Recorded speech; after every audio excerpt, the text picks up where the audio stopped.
Salut la team, j'espère que vous allez bien. Allez, on y est presque, ça y est, le déconfinement c'est pour très bientôt. Aujourd'hui, on continue la série sur le réglage des suspensions avec la deuxième vidéo. On va aujourd'hui parler du sag. Allez, c'est parti.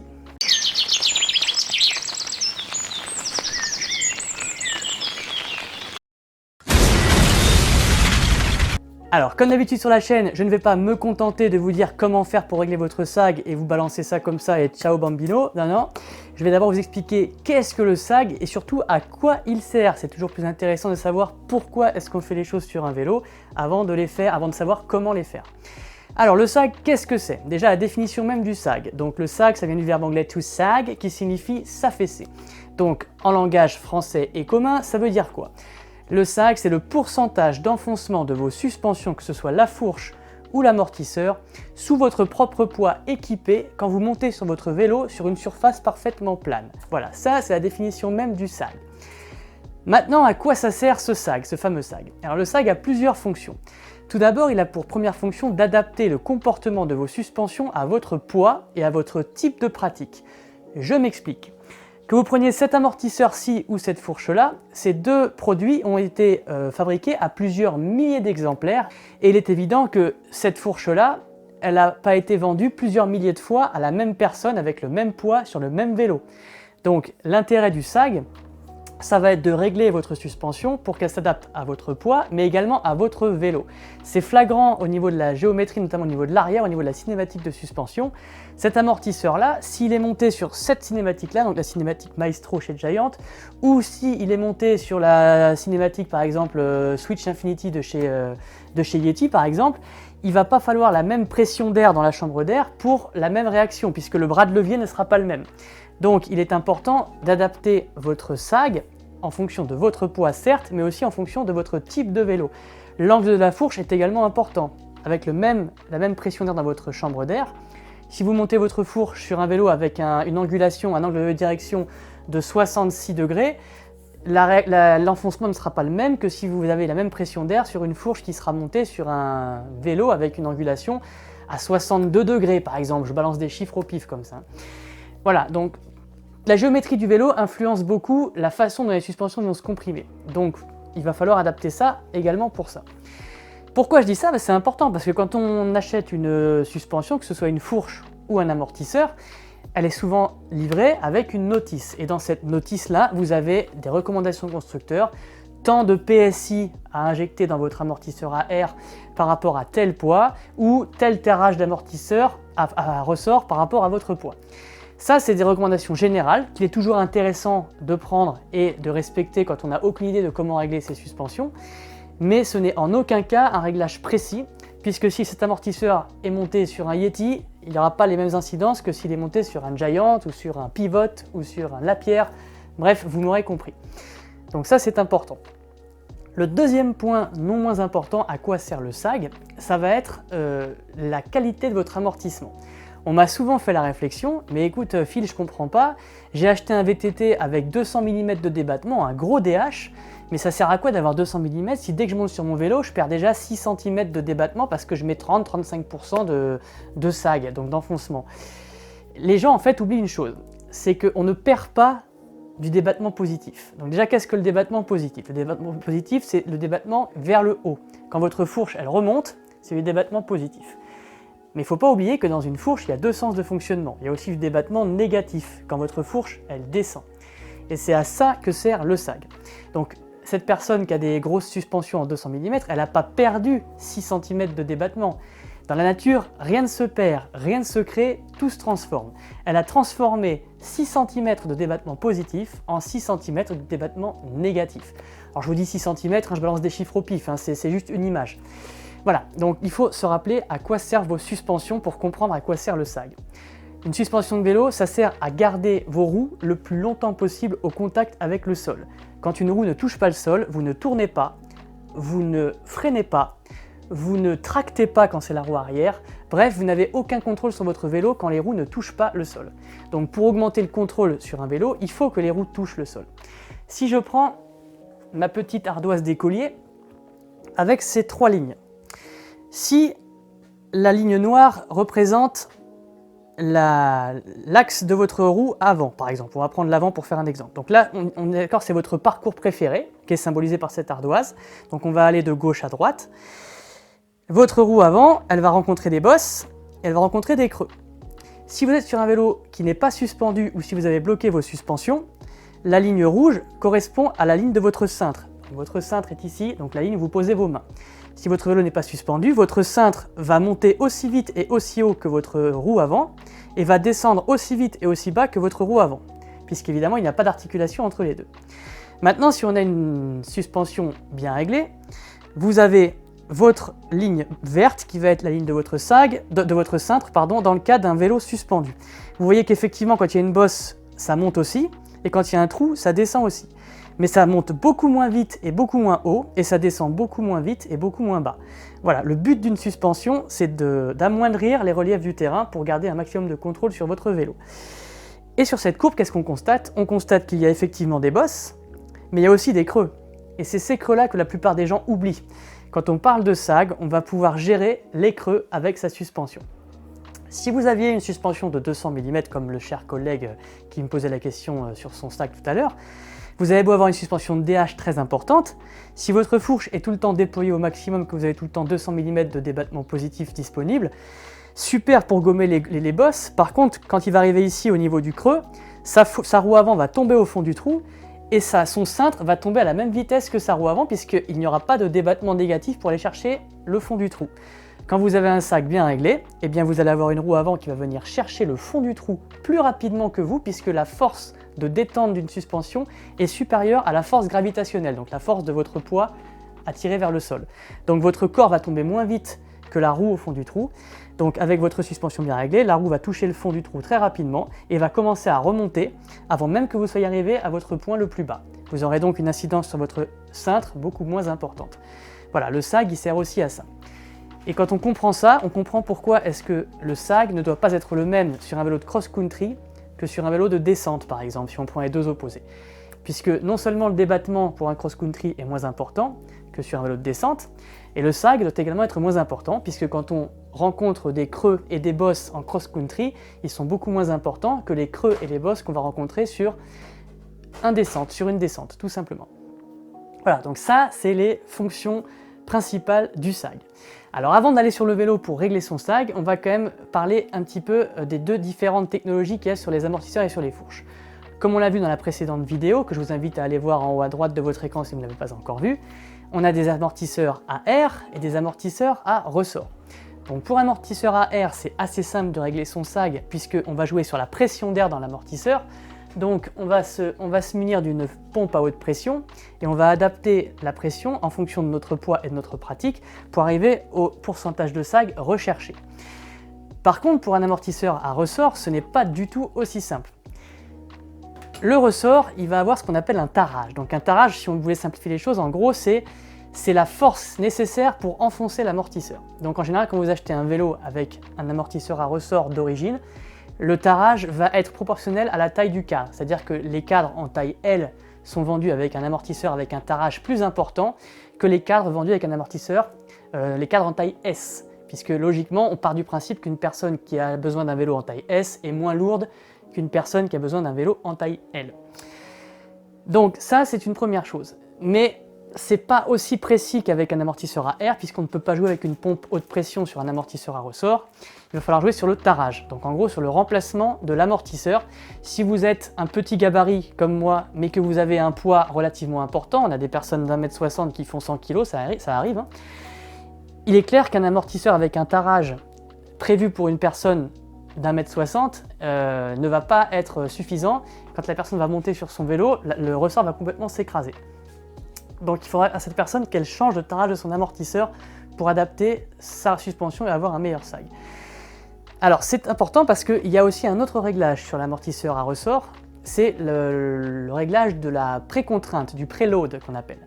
Donc sur les amortisseurs à ressort ou bien sur les fourches à ressort, vous avez une bague qu'on va venir tourner et qui va venir comprimer le ressort plus ou moins.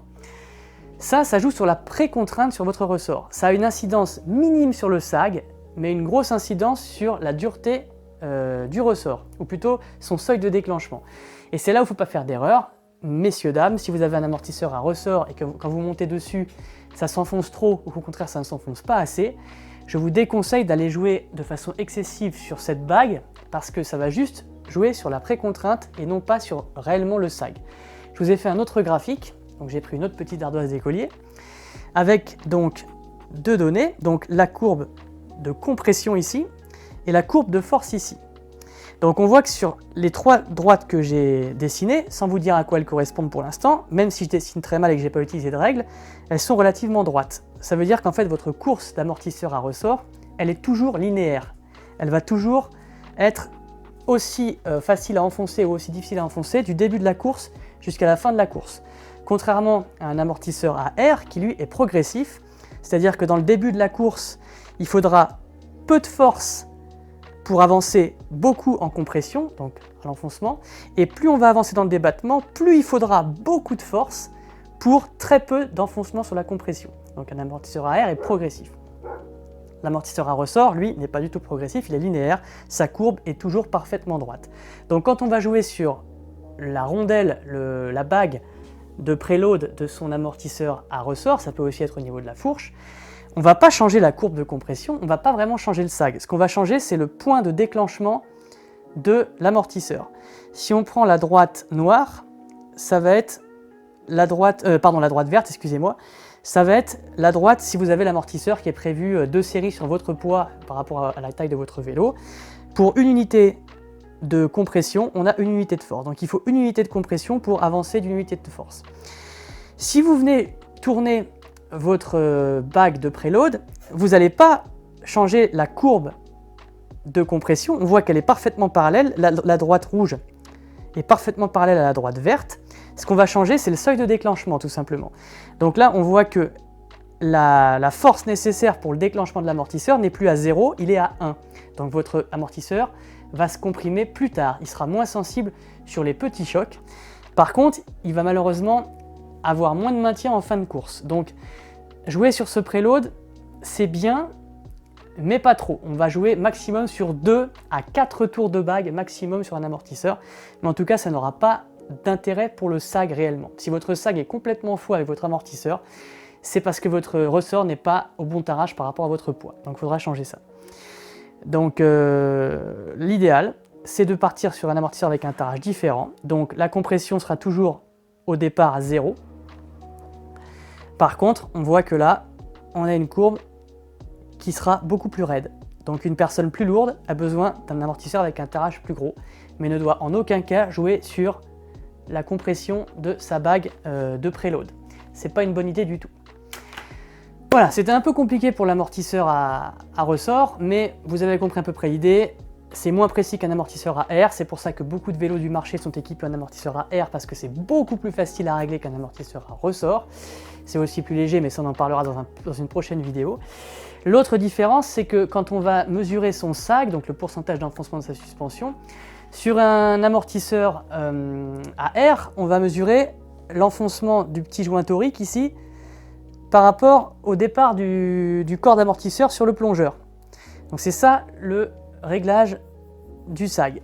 À ne pas confondre avec le débattement, là on va jouer vraiment sur la course de l'amortisseur. Il ne faut pas mélanger course et débattement. Le débattement, c'est la distance que va parcourir votre axe de roue arrière en hauteur quand la suspension va s'écraser. Donc sur ce VTT, c'est 140 mm le débattement. Or on est d'accord qu'on n'a pas 140 mm ici. Ici cet amortisseur, il développe 55 mm de course. Donc le sag, on va l'exprimer sur ces 55 mm, pas sur le débattement. A l'inverse, sur une fourche, le débattement est égal à la course. À peu près, parce que chez Fox, il y a toujours 1 cm de plus. Cette fourche par exemple, elle est donnée pour 150 mm de débattement. Si je mesure de ici à ici, il y a 160 mm. Ils ont mis 1 cm de plus. Mais sur la plupart des fourches du marché, course égale débattement. Voilà. Mais sur l'amortisseur, c'est pas ça. Donc faites bien attention à ça. On s'occupe bien de la course de son amortisseur pour aider son sag. Sur un amortisseur à ressort, c'est encore une fois différent, puisqu'on n'a pas cette petite bague là qui est bien pratique. On va avoir son amortisseur et son ressort. Donc pour mesurer son sag sur un amortisseur à ressort, on va mesurer la distance, l'anthrax, entre les deux points de fixation de votre amortisseur. Quand ça va se comprimer, ces deux points vont se rapprocher et vous pourrez mesurer votre sag. Voilà. Je crois que sur la théorie du SAG, on a fait à peu près le tour. J'espère ne rien avoir oublié, sinon on en parlera dans les commentaires de toute façon. Et puis maintenant, on va passer tout simplement à la pratique. Comment régler son SAG sur son VTT. Allez, c'est parti! Alors on se retrouve dans le salon pour le réglage du SAG. On est encore confiné, donc ça tombe bien puisque le SAG est le seul réglage qu'on peut faire à la maison. Les prochains réglages qu'on verra dans les prochaines vidéos devront être faits en extérieur pour pouvoir avoir une phase de test sur le terrain qui sera obligatoire. Mais on en reparlera dans les prochaines vidéos. Donc le SAG, vous pouvez le faire chez vous sans problème. Donc ça tombe bien, on est encore confiné jusqu'au 11, donc c'est parfait. Alors par contre, comment on fait son SAG? Donc déjà, il faut être complètement équipé de la tête aux pieds comme si vous partiez rouler. Si vous êtes en vélo à assistance électrique, mettez votre batterie sur le vélo puisque le poids de la batterie compte dans le réglage du SAG, c'est très important. Si vous n'avez pas de tableau, parce que les fournisseurs de suspension fournissent toujours un tableau avec les réglages de base en fonction de votre poids. C'est un bon point de départ même si ce n'est pas hyper précis. Si vous n'avez pas ces tableaux, partez du principe quand vous êtes en suspension à air que pour un départ de réglage, pour commencer à faire ces réglages, vous mettez votre poids tout équipé en PSI dans la fourche, c'est-à-dire que si vous faites 80 kg, vous mettez 80 PSI dans votre fourche, et vous mettez votre poids tout équipé x2 dans votre amortisseur. Donc vous faites 80 kg, vous mettez 160 PSI dans votre amortisseur. Ça, c'est des réglages de base qui vont aller à peu près à tout le monde. Voilà, ensuite il faudra affiner sur le vélo. Donc pour affiner sur le vélo, vous aurez besoin donc d'un mètre. Donc là c'est un mètre de chantier, c'est pas terrible, mais bon, une réglette ce serait mieux. Et d'une pompe haute pression pour régler votre SAG. Les personnes qui sont en ressort hélicoïdal, en général c'est plutôt une question de tarage d'amortisseur qu'autre chose. Donc il faudra que vous ayez un amortisseur qui soit au bon tarage par rapport à votre poids. Après il y aura une très légère possibilité de réglage avec le réglage de la précontrainte, mais il ne faut pas trop y toucher non plus parce que ça n'a pas une incidence que sur le SAG. Voilà, donc on va surtout s'adresser aux personnes en suspension à air dans ce tuto. Donc vous êtes équipé, nickel. Votre vélo, s'il n'a pas servi depuis longtemps, je vous invite à aller voir la vidéo en haut à droite de votre écran. Ça peut être intéressant de le retourner quelques instants pour que l'huile de lubrification vienne jusqu'en haut des fourreaux pour lubrifier tout ça. Puisque dans une fourche à air ou un amortisseur à air, il y a beaucoup de friction puisqu'il y a beaucoup de joints, beaucoup plus que dans un amortisseur à ressort. Et si vous montez sur votre vélo alors que les suspensions n'ont pas été bien lubrifiées, vous allez avoir une sensibilité qui sera moins bonne et donc un SAG qui sera peut-être pas bon. Il ne va pas s'enfoncer comme il faut et quand vous serez sur votre sortie préférée, vous allez vous rendre compte que finalement, vous aviez un amortisseur beaucoup plus mou que ce que vous pensiez et vous allez devoir tout recommencer. Donc ça, c'est important. Alors avant de commencer à régler son SAG, on va déjà penser à ouvrir complètement les compressions au niveau des suspensions, donc fourche et amortisseur. Donc en général, c'est une bague bleue, mais ça peut être une autre couleur sur certaines marques. Donc on vient les mettre en position complètement ouverte à la fourche et à l'amortisseur pour que vos suspensions soient complètement libres de travailler et qu'il n'y a rien qui puisse perturber l'enfoncement. Parce que si vous avez une fourche qui ne s'enfonce pas correctement, votre SAG ne sera pas bon. Voilà, donc ensuite on peut monter sur son vélo. Voilà, donc l'idéal quand vous êtes tout seul, c'est de se mettre contre un mur. Voilà, donc pourquoi contre un mur? Parce que quand vous allez vous mettre en équilibre sur le vélo, c'est pas pratique si vous tombez. Donc avant de régler complètement son SAG, ce que je vous conseille de faire, moi, c'est de se mettre sur le vélo et de faire fonctionner la suspension quelques fois. Voilà, donc ça c'est pas pour rien, la plupart des suspensions à air sont bourrées de joints, donc ça ajoute de la friction. Une suspension à air est beaucoup moins sensible qu'une suspension à ressort, donc quand vous activez vos suspensions comme ça va avoir pour effet de fluidifier la course de votre suspension et donc vous allez avoir un SAG qui sera réglé de façon beaucoup plus précise que si vous avez des suspensions extrêmement raides. Voilà. Après, une fois que c'est fait, vous venez mettre les joints toriques qu'il y a au niveau de vos plongeurs d'amortisseur et de fourche au plus bas ou au plus haut selon la position, contre le corps de votre amortisseur ou contre les joints racleurs de vos fourches. Si vous n'avez pas ces petits joints toriques qui sont sur les plongeurs, vous pouvez vous servir d'un collier rilsant que vous venez fixer là et qui vous servira de témoin. Voilà. Ensuite, le but du jeu, c'est de venir se mettre sur son vélo. Alors c'est là qu'il y a plusieurs possibilités.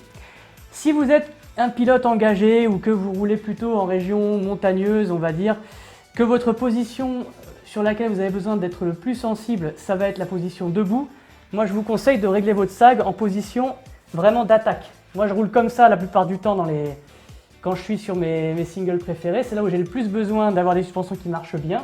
Donc je vais régler mon SAG en position debout. Si vous êtes quelqu'un qui fait du VTT assistance électrique ou du vélo sur des surfaces un peu plus un peu plus plane où vous êtes moins souvent en attaque, en danseuse, je vous conseille de régler votre sag en position assise sur la selle puisque ça va être la position sur laquelle vous serez le plus souvent et sur laquelle vous aurez le plus besoin d'avoir votre suspension qui fonctionne correctement. Donc ça, c'est adapté en fonction de chacun. Vous avez aussi un réglage intermédiaire qui consiste à régler son sag d'amortisseur en étant assis sur la selle et son réglage de fourche en étant debout à la verticale, les épaules au-dessus du cintre en position d'attaque. Voilà, ça va vraiment dépendre de chaque pratique, donc ça c'est à vous de définir. Moi je sais qu'en général, quand j'ai besoin de suspension optimale, je suis en position d'attaque, je suis en position debout sur mon vélo, donc je vais régler mon cintre en position debout. Mais ça dépendra vraiment de vous. Voilà. Donc, une fois que c'est fait, vous venez tout simplement positionner vos joints racleurs, vos joints toriques contre le corps d'amortisseur. Vous ne faites surtout pas d'à-coups. Donc là, je vais redescendre ma selle. Hop. Donc, on est en position comme il faut. Là, je suis dans ma position de travail. Je vais descendre de mon vélo, tout simplement, en ne faisant pas d'à-coups. Et là, on va pouvoir venir mesurer l'enfoncement de sa suspension. Hop. Voilà. Et en fonction de la valeur qu'on obtient, eh bien on fait une règle de 3, un pourcentage tout simplement. Et il faudra arriver au pourcentage que vous recherchez. Donc si vous êtes dans une pratique peu engagée, vous allez chercher un sag de 10 à 15%, donc typiquement le XC ou la rando sportive. Les pratiques intermédiaires, on va dire le all mountain jusqu'à l'enduro léger, vous allez chercher un sag de 15 à 20%. Et pour les pratiques les plus engagées, donc l'enduro compétition, l'EDH, l'ADH, le freeride, on va être sur des sags qui peuvent monter jusqu'à 35% dans certains cas. On va dire entre 25 et 35%. Voilà, donc chaque rider a un niveau de sag à définir pour sa propre pratique. Voilà. Donc là, moi je suis sur un all mountain, typiquement je cherche du 25% de sag au niveau de mon amortisseur arrière et environ 20% sur ma fourche. Il y a toujours un sag plus important à l'arrière qu'à l'avant, dans la plupart des cas. Après, c'est chacun à définir son réglage. Voilà, donc si vous avez une suspension qui s'enfonce trop par rapport à votre sag recherché, vous connectez votre pompe de pression et vous rajoutez un peu d'air. Si à l'inverse, elle ne s'enfonce pas assez, c'est que vous avez au contraire beaucoup trop d'air, donc vous venez connecter votre pompe de pression et vous appuyez sur la petite valve pour faire sortir un peu d'air et vous recommencez l'opération autant que nécessaire pour arriver à trouver votre niveau de sag recherché. Tout simplement. Voilà, bon c'était une petite explication comme ça rapidement. Là je l'ai fait un petit peu à l'arrache, j'étais un peu de travers. En principe, il faut vraiment mettre le vélo bien vertical. L'idéal c'est quand même d'avoir un pote qui va venir tenir le cintre. Il va se mettre ici devant. Il va vous tenir. L'avantage c'est que vous aurez un vélo qui est parfaitement vertical. Parce que quand on est contre un mur, en général on est un petit peu penché côté mur. Et c'est pas forcément hyper optimal. Là je vous ai fait ça à l'arrache pour vous montrer. Mais l'idéal ce serait de se faire tenir par un copain. Si vous êtes en suspension à ressort hélicoïdal, il va falloir mesurer l'anthrax entre les deux points d'attache de l'amortisseur. Donc là, pour le coup, il va falloir que une tierce personne vienne vous aider pour mesurer pendant que vous êtes sur le vélo l'enfoncement de votre amortisseur. Donc ça, c'est un peu plus compliqué. Les réglages suspension sur les amortisseurs hélicoïdales, c'est toujours beaucoup plus compliqué que sur les amortisseurs à air. Et moins précis aussi. Et voilà la team, cette petite vidéo est maintenant terminée. J'espère qu'elle vous aura plu, que vous allez pouvoir bien régler votre sag à partir de maintenant. C'est très important car c'est la première étape pour que vos suspensions soient parfaitement réglées. Si le sag n'est pas bon, tout le reste ne sera pas bon. Et en parlant du reste, on va le voir très rapidement dans les prochaines vidéos. Donc restez bien connectés à la chaîne, n'hésitez pas à vous abonner, à liker et à partager la vidéo si elle vous a plu. Et puis moi je vous dis à très bientôt pour une prochaine vidéo. Allez, ciao la team!